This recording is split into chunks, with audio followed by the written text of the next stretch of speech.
பேசிக்கிட்டு இருக்காப்லண்ணே. பேசிக்கிட்டு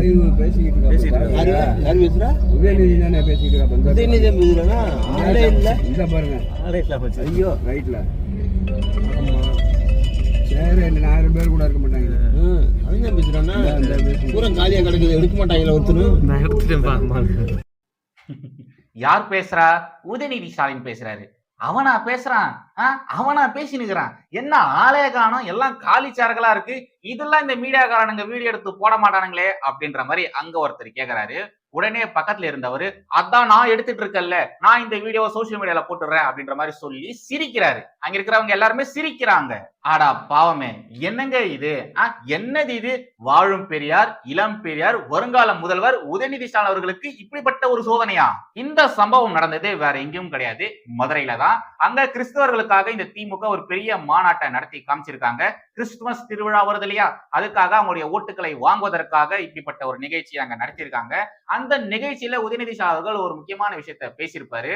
அதாவது கிறிஸ்துவமும் திமுகவும் ஒண்ணுதான், ஒரே மாதிரியான விஷயங்கள் தான் அவங்க ஃபாலோ பண்றாங்க, ரெண்டுமே போதிக்கிறது அன்பதான் அப்படின்ற மாதிரிலாம் ரொம்ப ரொம்ப பில்டப் பண்ணி பேசியிருப்பாரு. இதுக்கு முன்னாடி இதே உதயநிதி ஸ்டாலின் அவர்கள், நான் கிறிஸ்துவன் என்பதில் பெருமை அடைகிறேன், நான் பெருமையா சொல்றேன், கர்வமா சொல்றேன் அப்படின்ற மாதிரிலாம் அவர் மேடையிலேயே பேசியிருந்தாரு.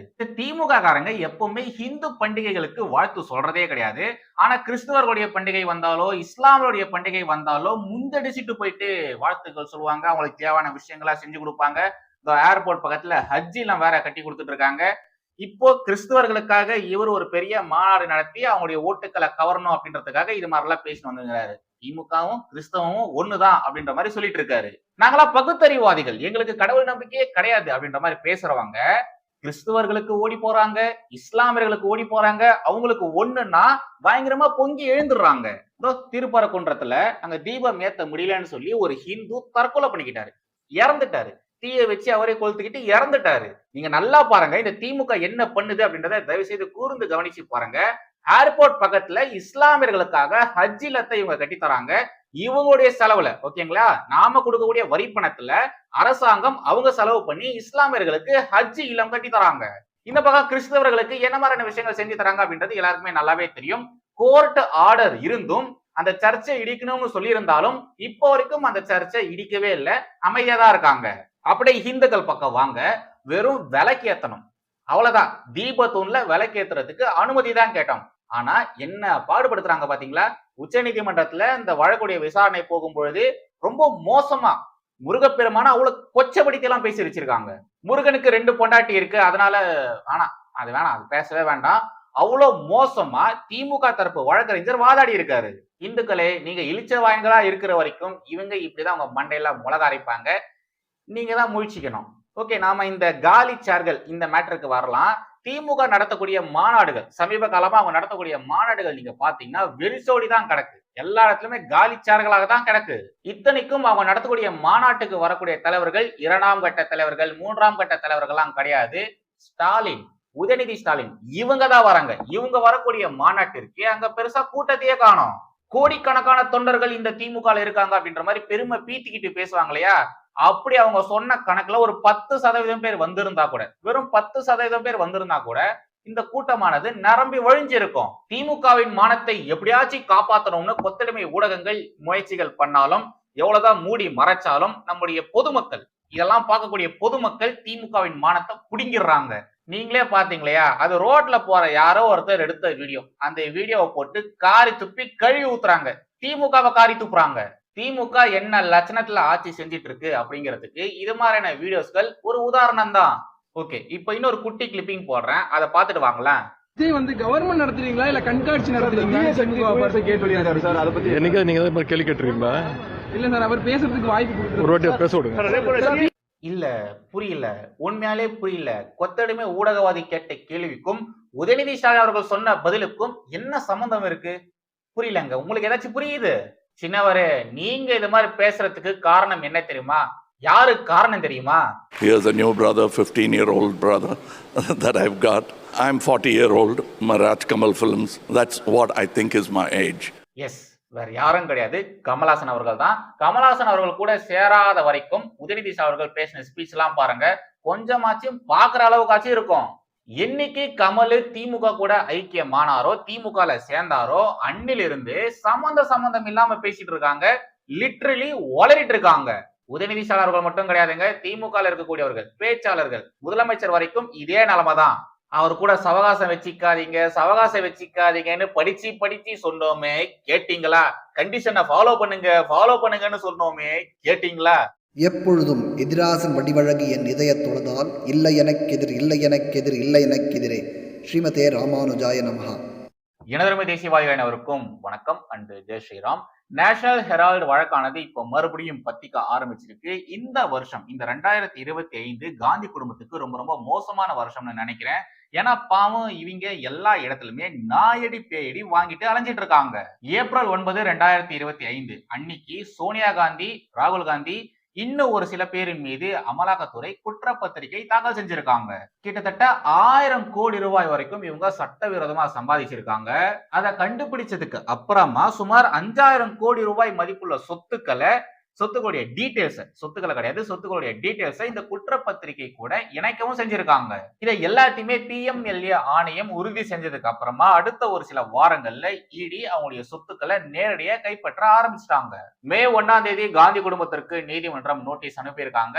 அப்புறம் மேலிருந்து ஜூன் வரைக்கும், அந்த 2 மாசம் வரைக்கும் பாத்தீங்கன்னா தொடர்ந்து விசாரணையானது நடந்துகிட்டே இருந்திருக்கு. அப்ப நடந்த அந்த விசாரணையுடைய தீர்ப்பானது டிசம்பர் 16, இப்பதான் ரீசெண்டா தான் பாத்தீங்கன்னா அந்த தீர்ப்பே வெளியே வந்திருக்கு.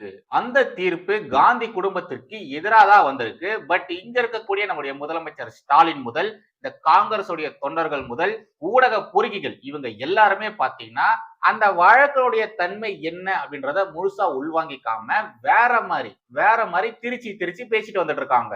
காந்தி குடும்பம் எந்த ஒரு தப்பும் பண்ணாத மாதிரியும், அவங்க உத்தம சீலர்கள் மாதிரியும் இவங்க எல்லாருமே பேசிட்டு வராங்க. அதுவும் முக்கியமான பொசிஷன்ல இருக்கிறவங்களே ரொம்ப மோசமா அவதூறுகளை பரப்பிட்டு வராங்க.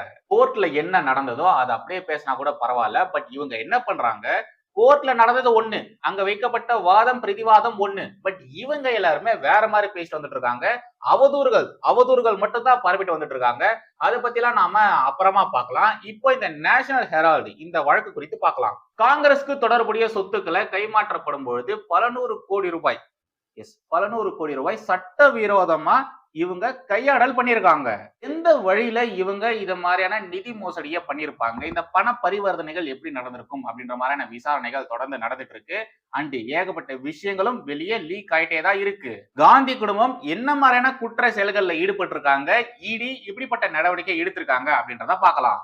தாயும் மகனும், அதாவது சோனியா காந்தியும் ராகுல் காந்தியும், இவங்க 2 பேருமே சேர்ந்து 142 கோடி ரூபாவை, இது சட்டவிரோதமா வந்த பணம், ஓகேங்களா, இந்த பணத்தை என்ஜாய் பண்ணிருக்காங்க. நவம்பர் 2023 வரைக்கும் நேஷனல் ஹெரால்டுக்கு சொந்தமான சொத்துக்களை இவங்க இந்த காந்தி குடும்பம் உட்கார்ந்து தின்னு இருக்கு. ஏன் அதுக்கப்புறமா அவங்களால உட்கார்ந்து திங்க முடியலையா, நின்னுட்டே தான் தின்னாங்களா அப்படின்ற மாதிரிலாம் கேட்க கூடாது. ஏன்னா அதுக்கப்புறமா அந்த சொத்துக்களை இவங்களால யூஸ் பண்ண முடியல. ஏன்னா இடி தான் முடக்கிட்டாங்களே. யங் இந்தியன் லிமிடெட் அப்படின்ற மாதிரியான ஒரு NGO உருவாக்கி அந்த NGO மூலியமாக சொந்த கட்சி நிர்வாகிகள் கிட்ட இருந்து மிரட்டி காசை வாங்கி இவங்க ஆட்டையை போட்டிருக்காங்க. நான் முன்னாடியே சொன்னேன் இல்லையா, இவங்க பேர் மேல குற்றப்பத்திரிகை தாக்கல் செய்யப்பட்டிருக்குன்னுட்டு. அந்த குற்றப்பத்திரிகையில தெலுங்கானாவுடைய முதலமைச்சர் ரேவந்த் ரெட்டி அவருடைய பெயரும் இருக்கு. அப்புறம் கர்நாடகாவுடைய துணை முதலமைச்சர் DK சிவகுமார் இருக்கார் இல்லையா, அவருடைய பெயரும் இருக்கு. அப்புறமா மறைந்த அகமது பட்டேல் மற்றும் பவன் பன்சால் இவங்களுடைய பெயர்களும் அதுல இருக்கு. இவங்க பெயர்கள் இருக்கிறதுனால இவங்கள குற்றவாளிகள் அப்படின்ற மாதிரி இடி சொல்ல வரல. இவங்க அந்த NGOக்கு, காங்கிரஸ் உருவாக்கிய அந்த ஒரு NGOக்கு பணம் கொடுத்திருக்காங்க அப்படின்ற மாதிரிதான் சொல்ல வந்திருக்காங்க. அவங்க கிட்ட இது குறித்தான விசாரணைகள் பண்ணும்பொழுது அவங்க என்ன சொல்லியிருக்காங்கன்னா, நாங்க அவங்களுக்கெல்லாம் பணத்தை கொடுக்கல, தேசிய நெடுஞ்சாலைக்கு 5.8 கோடி ரூபாவை நன்கொடையா தான் கொடுத்தோம் அப்படின்ற மாதிரி சொல்லியிருக்காங்க.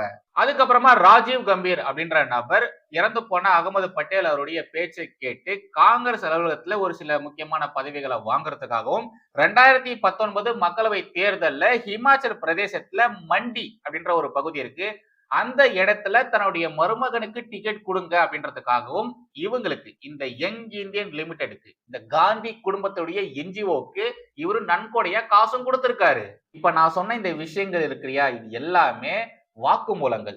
இவங்க எல்லாருமே கொடுத்த வாக்குமூலங்கள். இதையும் இடியே ரிலீஸ் பண்ணியிருக்காங்க. இப்படி இவ்வளவு பெரிய அமௌண்ட்டை காந்தி குடும்பத்துடைய NGOக்கு போயிருக்கு. எப்படி எந்த ஒரு பிரச்சனையும் இல்லாம போயிருக்கு. இது கொஞ்சம் புரியறது கஷ்டம்தான். பட் புரிஞ்சுக்கிறதுக்கு நாம ஆரம்ப நிலைக்கு போகணும். ஓகேங்களா? ஸ்டார்டிங் ஸ்டேஜுக்கு போகணும். எப்படி இவங்க இந்த ஒரு விஷயத்த ஆரம்பிச்சாங்க அப்படின்றத நம்ம புரிஞ்சுக்கிட்டோம்னா இப்ப நடக்கக்கூடிய இந்த ஒரு தில்லாலங்கடை வேலைகள் எல்லாமே நமக்கு ஈஸியா புரிஞ்சிடும். நேஷனல் ஹெரால்டு பத்திரிகை இத 1938ஆம் ஆண்டு நேரு மாமா தான் உருவாக்குனாரு. ஏதோ அவருடைய சொந்த காசை போட்டு இந்த ஒரு பத்திரிகையை ஆரம்பிச்சாரு அப்படின்ற மாதிரி மட்டும் நினைக்க போறீங்க. அதான் கிடையாது. இந்த பணம் அவருடைய பணம் கிடையாது, அந்த கட்சியை சேர்ந்தவருடைய பணம் கிடையாது. இது முழுக்க முழுக்க மக்களுடைய பணம். மக்கள் ஃபண்ட்ரைஸ் பண்ணி அந்த காசை கொடுத்து இந்த பத்திரிகையை அவர் ஆரம்பிச்சாரு. முக்கியமா சுதந்திர போராட்ட வீரர்கள் இருக்காங்க இல்லையா, அவங்க சேர்த்து வச்சிருக்கக்கூடிய காசை கொடுத்து இந்த ஒரு பத்திரிகையை ஆரம்பிக்க வச்சாங்க. இந்த ஒரு பத்திரிகையை ஆரம்பிக்கும் பொழுது நேரு அவர்கள் என்ன சொல்லியிருந்தாருன்னா, இது நம்ம தேசத்தினுடைய குரலா இருக்கும் அப்படின்ற மாதிரி சொல்லிதான் மக்களை பிரைன் வாஷ் பண்ணி தான் இந்த ஒரு பத்திரிகையை இவரு ஆரம்பிச்சாரு.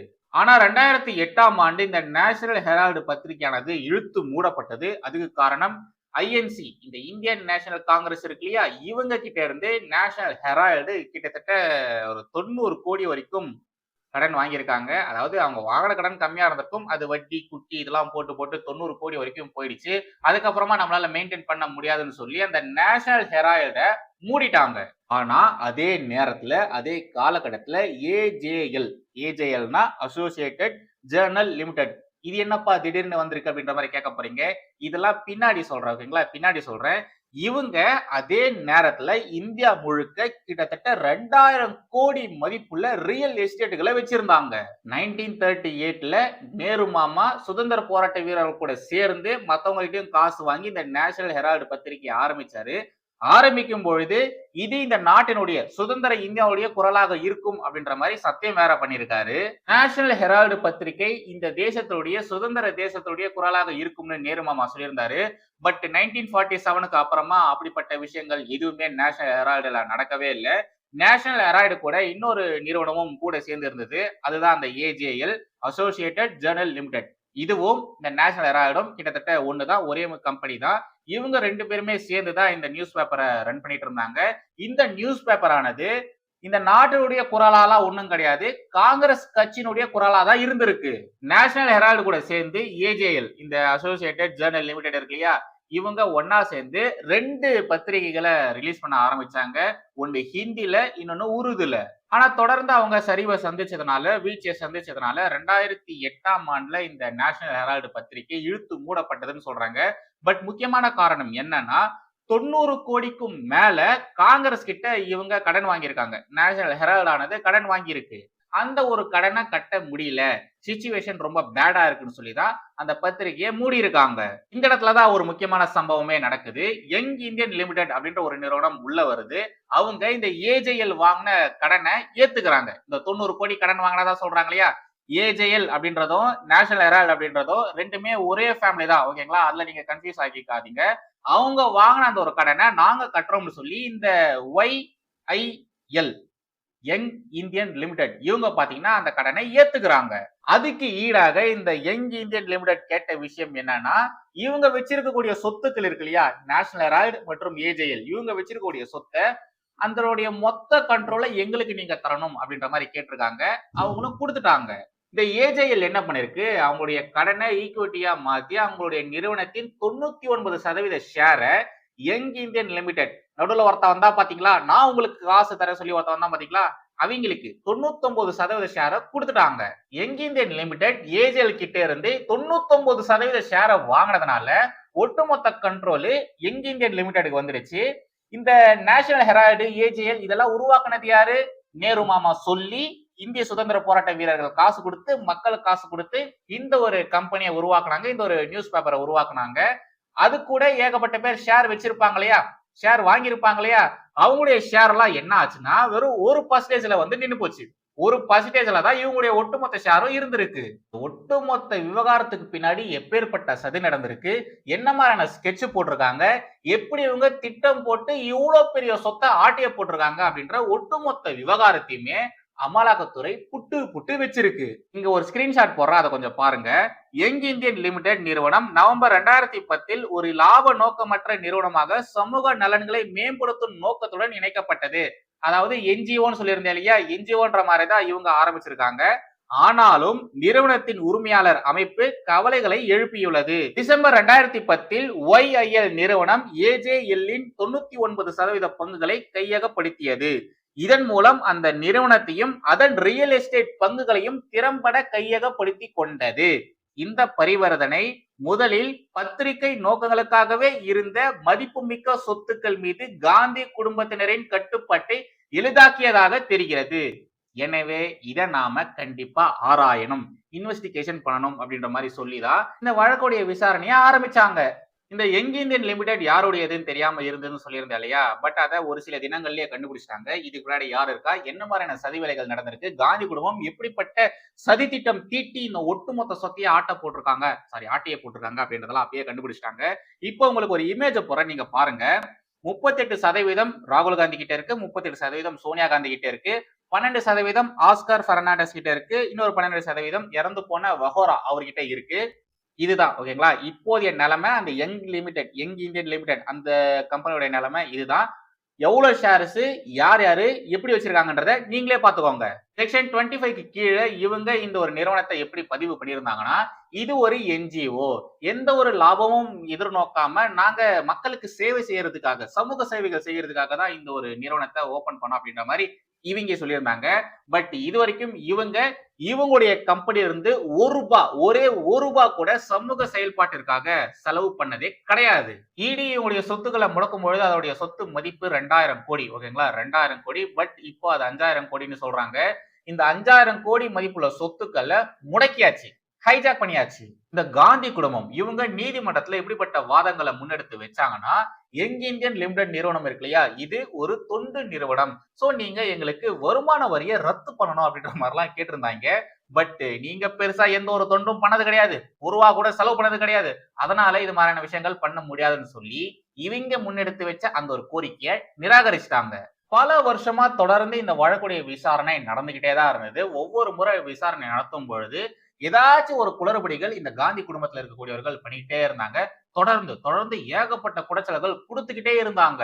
நீங்க கொஞ்சம் கூகுள்ல சர்ச் பண்ணி பாருங்க. இப்போ வரைக்கும் ராகுல் காந்தி, சோனியா காந்தி இவங்க எல்லாருமே ஜாமீன்ல தான் இருக்காங்க ஓகேங்களா. ஜாமீன் வாங்கி தான் வெளியில சுத்திட்டு இருக்காங்க. 2014 பெருநகர நீதிபதி திருமதி கோமதி மனோச்சா அவங்க சோனியா காந்தி, ராகுல் காந்தி, மோதிலால் வோரா, ஆஸ்கர் பெர்னாண்டஸ், அப்புறம் சாம் பிட்ரோடா உள்ளிட்ட இன்னும் ஒரு சில பேரை நேர்ல வந்து ஆஜராகணும் அப்படின்ற மாதிரி சம்மனே கொடுத்திருந்தாங்க. இந்த யங் இந்தியன் லிமிடெட் நிறுவனம் அப்படின்றது ஒரு போலியான நிறுவனம். நீங்க நிதி மோசடி பண்றதுக்காக தான் இப்பேற்பட்ட ஒரு நிறுவனத்தை உருவாக்கி இருக்கீங்க. இது ஒரு போலியான நிறுவனம், இதன் மீது எங்களுக்கு ஏகப்பட்ட சந்தேகங்கள் இருக்கு, நீங்க நேரடியா வந்து விளக்கம் தரணும் அப்படின்ற மாதிரியே சொல்லியிருந்தாங்க. நான் ஃபர்ஸ்ட் சொல்லியிருந்தேன் இல்லையா, AJLன்னு, அசோசியேட்டட் ஜேர்னல் லிமிடெட்னு, அதனுடைய சொத்துக்கள் கிட்டத்தட்ட 2000 கோடி மதிப்புள்ள சொத்துக்களை தன் வசப்படுத்தணும், தன்னுடைய கட்டுப்பாட்டுக்குள்ள எடுத்துக்கணும்னு சொல்லிதான் நீங்க யங் இந்தியன் லிமிடெட் அப்படின்ற ஒரு நிறுவனத்தை வச்சு அதன் மூலியமா இந்த ஒட்டுமொத்த சதி திட்டத்தையும் நீங்க அரங்கேற்றம் பண்ணிருக்கீங்க. சோ நீங்க நேரடியா வந்தே ஆகணும், நீங்க குற்றம் செஞ்சிருக்கீங்க, உள்நோக்கத்தோட தான் இப்படிப்பட்ட ஒரு கேடுகெட்ட காரியத்தை செஞ்சிருக்கீங்க அப்படின்ற மாதிரி நீதிமன்றமே சொல்லியிருக்கு. காங்கிரஸ் பயங்கரமா வாதாடினாங்க. இல்ல இந்த யங் இந்தியன் லிமிடெட் நாங்க வந்து தொண்டுக்காக தான் இப்படிப்பட்ட ஒரு நிறுவனத்தை ஆரம்பிச்சோம், நாங்க ஏகப்பட்ட தொண்டுகளை பண்ணிருக்கோம் அப்படின்ற மாதிரி கண்ணா பின்னான்னு வாதாடினாங்க. பட் அது எதுவுமே செல்லுபடி ஆகவே இல்லை. இவங்க தப்பு பண்ணிருக்காங்க, இவங்க இந்த நிறுவனத்துல இருக்கக்கூடிய சொத்துக்களை தன் வசப்படுத்தணும் அப்படின்றதுக்காக தான் இப்படிப்பட்ட ஒரு போலியான நிறுவனத்தை உருவாக்கி அதன் மூலியமா இப்படிப்பட்ட கேடுகட்ட காரியத்தை செஞ்சிருக்காங்க அப்படின்றத நிரூபிச்சிருக்காங்க, குற்றமும் சாட்டியிருக்காங்க. 2017 நேரடியா வந்து ஆஜராகணும்னு சொல்லியிருந்தாங்க இல்லையா. பட் இந்த காங்கிரஸ்காரங்க என்ன பண்ணிருக்காங்க, நேரடியாலாம் வந்து ஆஜராக முடியாது, இந்த வழக்கு விசாரணையை நிறுத்தி வைக்கணும்னு சொல்லி உச்ச நீதிமன்றத்துல மேல்முறையீட்டு மனு வேற போட்டிருந்தாங்க.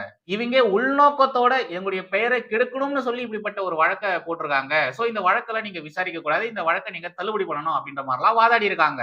நீங்க இவங்க போட்ட இந்த வழக்கை விசாரிக்க கூடாது, இது உள்நோக்கம் கொண்டு எங்களுக்கு எதிராக தொடுக்கப்பட்ட வழக்கு, அவங்க போட்ட வழக்கை நீங்க விசாரிக்க கூடாது, வணிக பரிவர்த்தனை அது எல்லாமே டிரான்ஸ்பரண்டா இருக்கு, நீங்களே கூட பாத்துக்கலாம் அப்படின்ற மாதிரியான ரொம்ப லாஜிக்கான ஒரு வாதத்தை முன்னெடுத்து வச்சாங்க.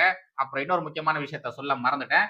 இந்த நேஷனல் ஹெரால்டு வழக்கு இருக்கு இல்லையா, இது காந்தி குடும்பத்துக்கு மிகப்பெரிய தலைவலியா மாறதுக்கு காரணமே ஒரே ஒரு ஆளுதான், ஒத்த மனுஷன் தான், அது வேற யாரும் கிடையாது, நம்முடைய சுப்பிரமணிய சுவாமி இருக்காரு இல்லையா, அவர்தான். இவங்க இது மாதிரி லாஜிக்கான ஒரு வாதத்தை முன்னெடுத்து வச்சதுக்கு அப்புறமா சுப்பிரமணிய சுவாமி தரப்பு அவங்க என்ன சொல்லியிருந்தாங்கன்னா, அவங்க இன்னொரு சூப்பரான விஷயத்தை முன்னெடுத்து வச்சாங்க. அதாவது இந்த நேஷனல் ஹெரால்டு பத்திரிகையை ஏன் ஆரம்பிச்சாங்க, எதுக்காக ஆரம்பிச்சாங்க, யார் ஆரம்பிச்சாங்க, யார் யாரெல்லாம் காசு கொடுத்து ஆரம்பிச்சாங்க, நீங்க அவங்க எல்லாருக்குமே துரோகம் பண்ணிருக்கீங்க. அவங்க கொடுத்த காசுல உருவாக்கப்பட்ட இந்த ஒரு அமைப்பை நீங்க உங்களுடைய கட்டுப்பாட்டுக்குள்ள எடுத்துக்கணும்னு சொல்லி இப்படிப்பட்ட கேடுகட்ட காரியத்தை பண்ணிருக்கீங்க.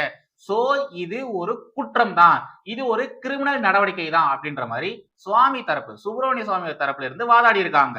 கெஸ் வாட், நெக்ஸ்ட் என்ன இருக்கும்? சுப்பிரமணிய சுவாமியோட வாதம் தான் ஜெயிச்சது, அவருடைய வாதம் தான் ஏற்றுக்கொள்ளப்பட்டது. இவங்க பண்ண கேடுகட்ட காரியங்கள் போதாதுன்னு சொல்லி இந்த காந்தி குடும்பம் என்ன பண்ணிருக்கு, கிட்டத்தட்ட 414 கோடி வரி ஏய்ப்ப பண்ணிருக்காங்க. அத நம்முடைய வருமான வரித்துறை கண்டுபிடிச்சிருக்காங்க. 2002ல சோனியா காந்தி கிட்ட 11 மணி நேரம் விசாரணை பண்ணிருக்காங்க. அதே நேரத்துல ராகுல் காந்தி கிட்ட 40 மணி நேரம் 40 hours விசாரணை பண்ணிருக்காங்க. வழக்கு விசாரணையானது நீதிமன்றத்துல தொடர்ந்து நடந்துகிட்டே தான் இருந்தது. பட் ஒவ்வொரு அப்டேட் வரும்பொழுதும், இந்த வழக்குடைய ஒவ்வொரு அப்டேட் வரும்பொழுதும் அவங்களுடைய சொத்து மதிப்பு இருக்கு இல்லையா, அவங்க வச்சிருந்த அந்த நிறுவனத்துடைய சொத்து மதிப்பு இருக்கு இல்லையா, அது ஏறிக்கிட்டே தான் இருந்தது. ஏப்ரல் 18, 2025 பாஜகவை சேர்ந்த மத்திய அமைச்சர் திரு அனுராக் தாக்கூர் அவர்கள் இந்த நேஷனல் ஹெரால்டு வழக்கினுடைய ஒரு முக்கியமான அப்டேட்டை கொடுத்திருந்தாரு. அவர் என்ன சொல்றாருன்னா, 2 ஆண்டுகளில் சுகு அரசாங்கம், காங்கிரஸ் உடைய அரசாங்கம் நேஷனல் ஹெரால்டு மற்றும் நவ்ஜீவன், இது வந்து நேஷனல் ஹெரால்டுடைய இன்னொரு பத்திரிகை, ஓகேங்களா, இவங்களுக்கு 2,34,60,000 ஒதுக்கி இருக்காங்க. 2,34,60,000. ஒரு காங்கிரஸ், ஒரு மாநிலத்தை ஆளக்கூடிய ஒரு காங்கிரஸ் அரசு இத்தனை கோடி காசை இந்த செய்தித்தாள்களுக்கு ஒதுக்கி இருக்காங்க அப்படின்ற மாதிரி சொல்லியிருக்காரு. இந்த நிதி இருக்கு இல்லையா, இது ரொம்ப ரொம்ப பெரிய அமௌண்ட். இவ்வளோ அமௌண்ட் எல்லாம் நீங்க நியூஸ் பேப்பர்ல விளம்பரம் பண்றதுக்கு ஸ்பெண்ட் பண்ணக்கூடாது அப்படின்ற மாதிரியான ஒரு லாவே இருக்கு. அதை மீறி இந்த காங்கிரஸ் அரசு இப்படிப்பட்ட ஒரு விஷயத்தை செஞ்சிருக்காங்க. இதுக்கு இந்த சுகு அரசாங்கம், அதாவது காங்கிரஸ் உடைய அரசாங்கம், அவரு தான் அங்க முதலமைச்சரா இருந்தாரு. அவர் என்ன சொல்லியிருக்காருன்னா, நேஷனல் ஹெரால்டு எங்களுடைய பத்திரிகை, எங்களுடைய பத்திரிகைக்கு நாங்க தொடர்ந்து விளம்பரம் கொடுத்துட்டே தான் இருப்போம் அப்படின்ற மாதிரி அவர் சொல்லியிருக்காரு. இங்க திமுகவுக்கு எப்படி முரசொலி இருக்கோ அதே மாதிரி காங்கிரஸ்க்கு நேஷனல் ஹெரால்டு, ஓகேங்களா, புரிஞ்சுதுங்களா? அப்புறம் தொடர்ந்து எங்கெங்க காங்கிரஸ் மாநிலம் ஆட்சி செய்யுதோ அவங்க என்ன மாதிரியான விளம்பரங்கள் இந்த செய்தித்தாளுக்கு கொடுத்திருக்காங்க அப்படின்ற மாதிரியான கேள்விகள் கேட்டாங்க. அப்புறமா இமாச்சல் அரசு, இமாச்சல் பிரதேசத்துல கூட பாத்தீங்கன்னா காங்கிரஸ் உடைய அரசு தான் நடந்துட்டு இருக்கு. அவங்களுடைய விளம்பர செலவை வெளியிட்டு இருந்தாங்க. அவங்க நேஷனல் ஹெரால்டுக்கு மட்டும் பாத்தீங்கன்னா கிட்டத்தட்ட 97,90,000 ரூபாய், 97,90,000 ரூபாய் செலவு பண்ணிருக்காங்களாமா வெறும் விளம்பரத்துக்கு இவ்வளவு லட்சம் செலவு பண்ணிருக்காங்க. உங்களுக்கு ஒரு இமேஜ் போடுற, தயவு செய்து பாருங்க. இவங்க எல்லாருமே இந்த நேஷனல் ஹெரால்டு பத்திரிகைக்கு இவ்வளவு லட்சங்கள் செலவு பண்ணி விளம்பரம் பண்ணிருக்காங்க. இந்த என்ஜிஓ வச்சுக்கிட்டு இவங்க பண்ணாத அட்டகாசங்கள், அல்டாஷயங்கள் கொஞ்சம் நஞ்சம் கிடையாது மக்களே. இவங்க போலியான நன்கொடைகள் வாங்கியிருக்காங்க. நன்கொடைன்ற பெயர்ல இவங்களுக்கு தேவையான காசை மிரட்டை கிரட்டி இந்த என்ஜிஓ மூலியமா வாங்கியிருக்காங்க. அதையும் இடி வெளியே கொண்டு வந்திருக்காங்க. இவங்க இந்த என்ஜிஓ மூலியமாக போலியான நன்கொடைகள் கொடுத்திருக்காங்க. அப்புறம் வாடகை கொடுத்ததா கணக்கு அமைச்சிருக்காங்க. அப்புறம் ஏகப்பட்ட விளம்பரங்கள் பண்ணதா, அதுக்கான காசுகள் செலவு பண்ணதாவும் கணக்கு அமைச்சிருக்காங்க. இது எல்லாமே போலி, ஓகேங்களா, போலி. யங் இந்தியன் லிமிடெட் மூலியமா இதெல்லாம் நாங்க செலவு பண்ணிருக்கோம், இதெல்லாம் தொண்டு அப்படின்ற மாதிரி வர சொல்லியிருக்காங்க. நம்முடைய அரசியலமைப்புல ஏகப்பட்ட ஓட்டைகள் இருக்கு. அந்த ஓட்டைகளை உபயோகப்படுத்தி இந்த காங்கிரஸ் குடும்பம் ஏகப்பட்ட நாசக்கார வேலைகள் செஞ்சிருக்காங்க, ஏகப்பட்ட அயோக்கியத்தனமான வேலைகள் செஞ்சிருக்காங்க. நமக்கு தெரிஞ்சே பப்ளிக் டொமைன்ல இருக்கக்கூடிய விஷயமே பாருங்க எவ்வளவு இருக்கு, எத்தனை ஆயிரம் கோடி இருக்கு. நமக்கு தெரியாம இந்த காந்தி குடும்பம், இந்த காங்கிரஸ் குடும்பம் என்னென்னலாம் பண்ணிருப்பாங்க, எவ்வளவு வேலைகள் பார்த்திருப்பாங்க. ஏஜேஎல் உடைய சொத்துக்களை குறித்தான விசாரணை நடக்கும் பொழுது இடி இன்னொரு விஷயத்தையும் கண்டுபிடிச்சாங்க. 2017 இருந்து 2018 வரைக்கும் அந்த ஒரு நிதியாண்டுல பாத்தீங்கன்னா 38.41 கோடியை முன்பணம் வாடகையா வாங்கினதா சொல்றாங்க. பட் அது ஒரு போலி. வாடகைலாம் ஒண்ணும் வாங்கல, இவங்க வாடகையும் கொடுக்கல. ஆனா வாங்கினதாவும் கொடுத்ததாவும் சொல்லி இவங்க போலி கணக்கு காமிச்சிருக்காங்க. அதை நம்முடைய இடி கண்டுபிடிச்சிட்டாங்க.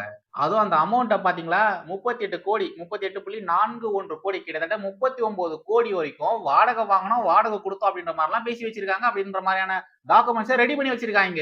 2017 இருந்து 2018 வரைக்கும் இவங்க ஏகப்பட்ட பேர்கிட்ட நிதி வாங்கினதா கணக்கு காமிச்சிருக்காங்க.